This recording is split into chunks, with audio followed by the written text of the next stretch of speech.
Good afternoon, I hope you're very well. Let me introduce myself. My name is Lisette Santa Cruz. I am from Ambalo, Cauca. I am Business Administration student at Unad, currently employed via private company. I am country legal meaning house always a system is growing rapidly and supports biodiversity, ecosystems, water, and the half of Colombia risks. This behavior they constantly contribute to contamination of the ozone layer, which is being deposited on your rivers and consumed by all of us.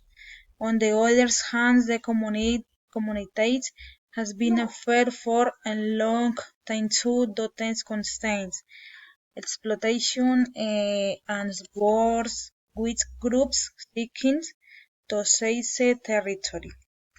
The community in the region is currently suffering from rapes, torture, disposition of homes, land, unemployment, increased ILAs, among others. Finally, I'm considering need for two government to take action on the victims left by this conflict in Colombia. Promote the processes of equity and protection for the community. The state must fight protection and environment.